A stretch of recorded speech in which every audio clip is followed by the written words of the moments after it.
Good morning students. Last class நம்ம functions of money அப்படின்னு பார்த்தோம் இல்லையா. இன்னைக்கு கிளாஸ்ல supply of money பார்க்க போறோம். Page number 81, bulletin number 5.3, supply of money.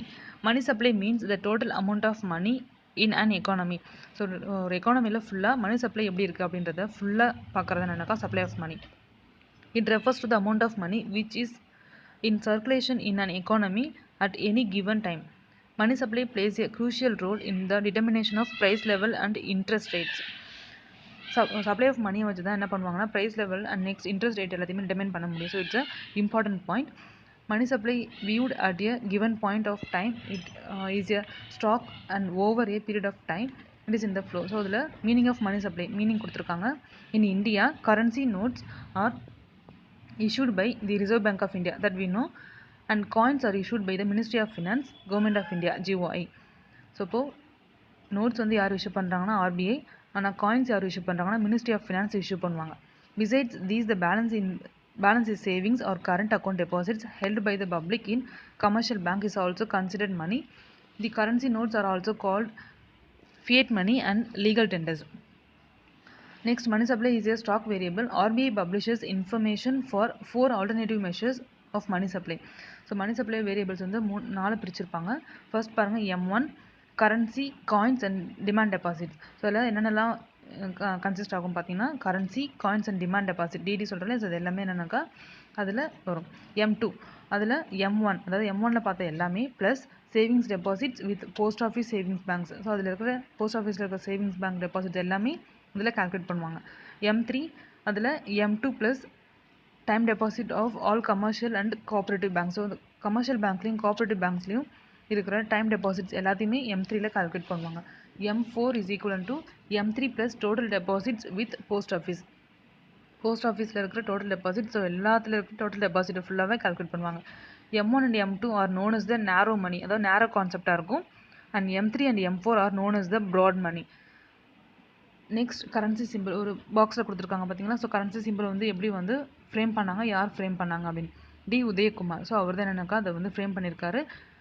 எப்போ அப்படின்னாக்கா அது வந்து எப்போ வந்து ஃபைனலாக செலக்ட் பண்ணாங்க அப்படின்னா 15th July 2010 அதை வந்து என்ன பண்ணாங்க அப்படின்னாக்கா செலக்ட் பண்ணாங்க. Next determinations of money supply. இதெல்லாம் வச்சுட்டு மணி சப்ளை நம்ம டிட்டர்மைன் பண்ணுவோம் அப்படின்னு பார்த்தீங்கன்னா ஃபர்ஸ்ட் கரன்சி டெபாசிட் ரேஷியோ, அதாவது CDR அப்படின்னு சொல்லுவாங்க. It is a ratio of money held by the public in currency to that the hold in bank deposit. So பேங்க்கில் எவ்வளோ வந்து டெபாசிட் இருக்குது அந்த ரேஷியோவை வச்சு என்னன்னாக்கா நம்ம மணி சப்ளை டிட்டர்மைன் பண்ணுவோம். Second reserve deposit ratio RDR. So reserve money consist of 2 things. ஒன்று வந்து என்னன்னாக்கா vault cash in banks and deposit of commercial bank with RBI. So இப்போது வேலிட் கேஷ் எவ்வளோ வந்து பேங்க்கில் இருக்குது அதுவும், நெக்ஸ்ட் வந்து பார்த்திங்கன்னா கமர்ஷியல் பேங்க்கோடைய டெபாசிட் வந்து RBIயில் எவ்வளோ அவங்க டெபாசிட் பண்ணி வச்சுருக்காங்க அதே நம்ம என்ன பண்ணுவோம்னாக்கா பேஸ் பண்ணி தான் மணி சப்ளை டிட்டர்மைன் பண்ணுவோம். Third cash reserve ratio. It is the fraction of the deposit that banks must keep with RBI. So ஒவ்வொரு பேங்க்கும் RBIயில் அவங்க வந்து ஒரு CRR மெயின்டைன் பண்ணணும். ஸோ அதை வச்சு என்ன பண்ணலாம்னாக்கா மணி சப்ளை டிட்டர்மைன் பண்ணலாம். Fourth one statutory liquidity ratio SLR. It is a fraction of total demand and time deposits of the commercial banks in the form of specified liquid assets. So liquid அசெட்ஸாக எவ்வளோ வந்து commercial பேங்க்லையும் இல்லை எல்லா பேங்க்லையுமே எவ்வளோ இருக்குது அப்படின்றத வந்து அசெட்ஸ் பண்ணுறது. Next page number 82, quantity theories of money. So இதில் வந்து ஒரு தியரி கொடுத்துருக்காங்க. ஸோ இந்த தியரியோடைய ஆத்தர் யாருன்னு பார்த்தீங்கன்னா Irving Fisher. Quantity theories of money explain the relationship between quantity of money and value of money. Quantity of மணிக்கும் next value of மணிக்கும் ரிலேஷன்ஷிப்பை பேஸ் பண்ணி சொல்கிறது என்னன்னாக்கா குவான்டிட்டி தியரிஸ் ஆஃப் மணி. ஓகேவா. ஃபர்ஸ்ட் அதில் 2 கான்செப்டில் கொடுத்துருக்காங்க பாருங்கள். ஒன்று வந்து என்னன்னாக்கா Fisher's quantity theory of money. The quantity theory of money is a very old theory. இந்த தியரி வந்து எதை பேஸ் பண்ணியிருக்குன்னா ஃபுல் அண்ட் ஃபுல் வந்து ட்ரெடிஷனல் கான்செப்ட், அதாவது ஓல்டு தியரியை பேஸ் பண்ணியிருக்கும். It was first propounded in 1588 by an Italian economist. So அந்த theory என்ன பண்ணுறாங்கன்னா திரும்ப அதை ரீநேம் பண்ணிவிட்டு அதை திரும்ப கொஞ்சம் ஆல்ட்ரேஷன் பண்ணுறாங்க. ஸோ அதை ஆல்ட்ரேஷன் பண்ணது யாருன்னா Irving Fisher. The purchasing power of money அப்படின்ற மாதிரி அந்த புக்கில் அவர் கிரியேட் பண்ணியிருப்பார், எழுதியிருப்பார். இன் விச் இயர் பார்த்தீங்கன்னா 1911. So he gave it a quantitative form in terms of his famous equation of exchange. equation of exchange அப்படின்னு சொல்லிட்டு ஒரு ஈக்குவேஷன் ஒன்று கொடுத்துருக்காங்க.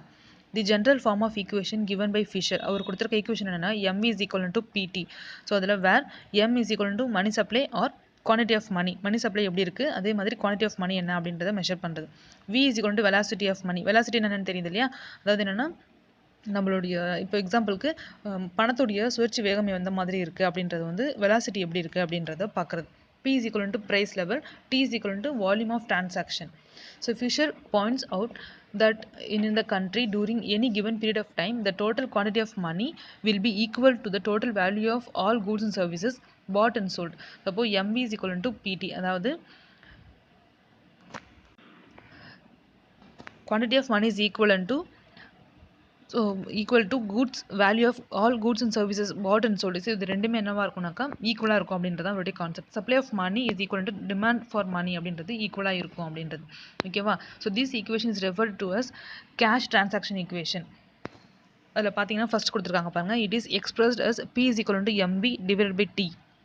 So which implies that the quantity of money determines the price level and the price level in its turns varies directly with the quantity of money provided v and t remain constant. So இதில் வந்து பார்த்தீங்கன்னா m வந்து அதாவது மணி வந்து என்னென்னாக்கா ஸ்டேபிளாக இருக்கும், அதே மாதிரி v and t இது வந்து என்னென்னாக்கா ரிமைன் கான்ஸ்டண்ட்டாகவே இருக்கும், அது சைலண்ட்டாகவே இருக்கும். The above equation considers only currency money, but in the modern economy banks demanded deposit or credit money and its velocity play a vital role part in business. So இப்போது currency மணியை மட்டும் நம்ம base பண்ணி எடுக்கக்கூடாது, அதே மாதிரி நம்மளுடைய பிஸ்னஸை பொறுத்த வரைக்கும் அதுக்கு நிறைய கிரெடிட் மணி, ஸோ அதுக்கு எல்லாமே தேவைப்படுறதுனால அதையும் பேஸ் பண்ணி எடுக்கணும். ஸோ அதுக்காக அந்த தேரியை அந்த ஈக்குவேஷனை கொஞ்சம் சேஞ்ச் பண்ணுறாங்க. என்ன அப்படின்னு பார்த்தீங்கன்னா pt is equal to mv plus m1 v1. So அதில் இருந்த ஈக்குவேஷனை அப்படியே சேஞ்ச் பண்ணி p is equal to mv plus m1 v1 divided by t. So அதில் என்னென்னலாம் கொடுத்துருக்காங்க வேற பார்த்தீங்கன்னா the quantity of money in circulation அப்படின்றது என்னன்னாக்கா m, the velocity of circulation of money அப்படின்றது என்னன்னாக்கா v, the volume of bank credit money m1, the velocity of circulation of credit money is v1 and the volume of trade என்றது என்னன்னாக்கா t. So அதுக்கு வந்து diagrammatic illustration கொடுத்துருக்காங்க. ரெண்டு picture இருக்குது பாருங்கள் பேஜ் நம்பர் 83ல். First picture A and next அதுக்கு கீழே பார்த்தீங்கன்னா ஏபி. ஸோ அதை செப்பரேட் பண்ணிக்கலாம். ஃபர்ஸ்ட் மேலே பாருங்கள், மேலே இருக்கிற டயக்ராம் அது கீழே இருக்கிற டயக்ராம் கூட என்னவாகனா இன்டர்லிங்கில் தான் இருக்கும். ஃபர்ஸ்ட் எக்ஸ் ஆக்சஸ் என்னன்னாக்கா quantity of money and Y axis price level. First paragraph என்ன ரெப்ரசென்ட் பண்ணுதுன்னா ஃபர்ஸ்ட் டயக்ராமுடைய எக்ஸாம்பிள்ஸ். So read carefully. அந்த ஃபர்ஸ்ட் பேராகிராஃப் பாருங்கள். Figure A shows the effect of changes in the quantity of money and the price level when the quantity of money is OM. எப்போ வந்து quantity of money level வந்து OMல இருக்கும் அப்போது the price level is OP. ஓகேவா. மணி level quantity of money வந்து OMல இருக்கும்போது அதோடைய price லெவலும் எப்படி இருக்கும்னாக்கா OP அந்த ரேஞ்சில் இருக்கும். when the quantity of money is doubled. எப்போ வந்து மணி வந்து இன்க்ரீஸ் ஆகுதோ M2லேருந்து OMலேருந்து OM2க்கு எப்போ இன்க்ரீஸ் ஆகுதோ அப்போ அதோடைய ப்ரைஸ் லெவலும் என்னவாகுதுன்னா it also be double. So OPலேருந்து OP2க்கு டபுள் ஆகுது. Further, when the quantity of money is increased fourfold to OM4, so அது வந்து அப்படியே டபுள் ஆகும்போது அதே மாதிரி ப்ரைஸ் லெவல் இன்க்ரீஸ் ஆகுது. So that is indicated for 8 diagram. ஓகேவா. So this relationship is expressed by the curve of OP is equal to function of money form of origin at 45 degree. And next we go for the figure P, அதாவது B டயக்ராமுக்கு போகலாம். Shows the inverse relation, அதாவது A டயக்ராமுக்கு அப்படியே இன்வர்ஸாக எதில் இருக்கும்னாக்கா அந்த B டயக்ராமில் இருக்கும்.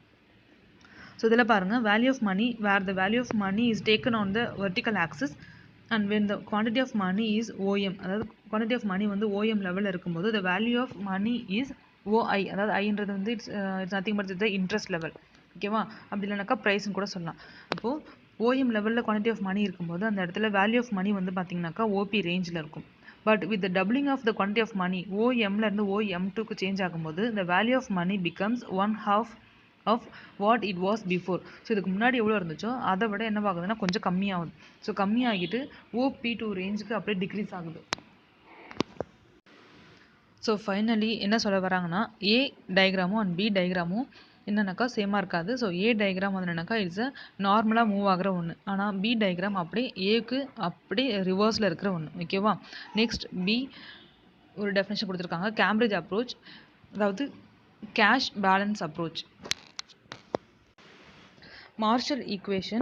The Marshall equation is expressed as M is equal to KPY, where M is equal to is the quantity of money, Y is the aggregate real income of the community, and P is purchasing power of money, and K represent the fraction of the real income which the public desires to hold in the form of money. So கேன்றது என்னன்னா public வந்து இவ்வளோ பணம் என்கிட்ட hold பண்ணி வச்சிருக்கணும் அப்படின்னு சொல்லிட்டு டிசைர் விரும்புகிறாங்க இல்லையா. ஸோ அந்த மாதிரி இருக்கிறத வந்து ஃபுல்லாக எதை ரெப்ரசென்ட் பண்ணுதுன்னா K.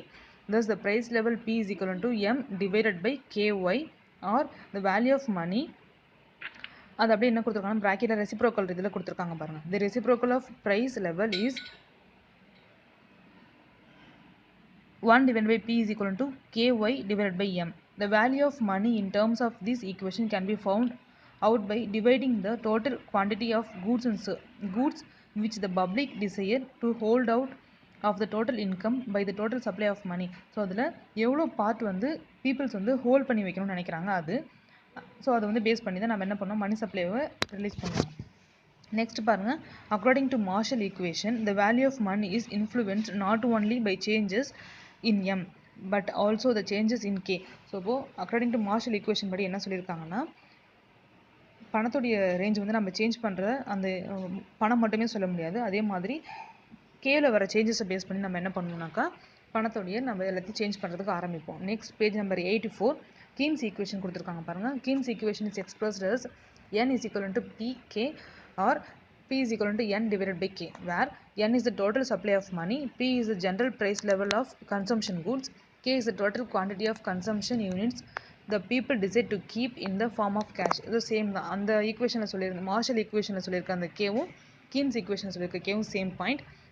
So according to Keynes, people's desire to hold money is unlettered by monetary authority. So price level and value of money can be stabilized through regulating quantity of money n by the monetary authority.